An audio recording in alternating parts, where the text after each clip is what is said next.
Is-Segretarju Ġenerali tal-Partit Nazzjonalista Charles Bonello qal li l-partit li sejjer għal 5 kap tiegħu fi 12-il sena mhuwiex fi kriżi għax m'għamilx 25 sena fl-oppożizzjoni. B'ton arroganti waqt li kien qed jiġi intervistat fil-podcast ma' John Mallija u għalhekk.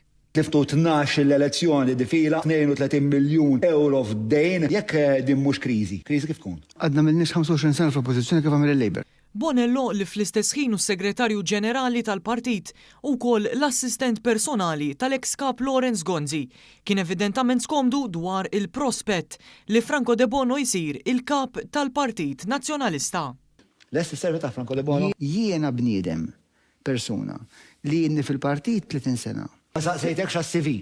Ħanidulek jiena CV, Ma tlabtulek x'is-CV. Jiena tlabtek, jien staqsejtek. Lest is-servi ta' Franco De Bono.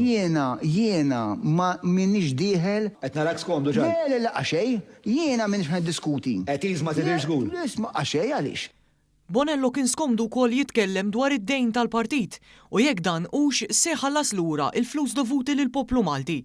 Imbagħad ammetta li d-dejn baqa' l-istess. Grek inqal id-dejn tal-Partit Nazzjonalista fl-2022 kien ta' 32 miljun.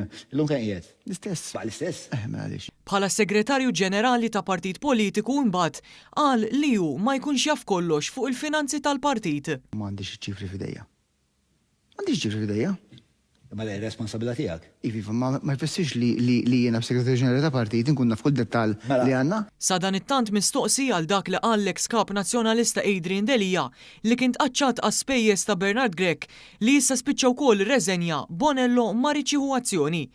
Delija kiteb li l-kap nazzjonalista m'għandux jitpoġġa mill-ftit, iżda Bonello li tant saħaq fuq id-dixxiplina ma rridx jitlob spjegazzjoni minn Delija għal dan id-diskors. Bussa saqsej li. Ma nix għalfejn sassi. Għalfejn.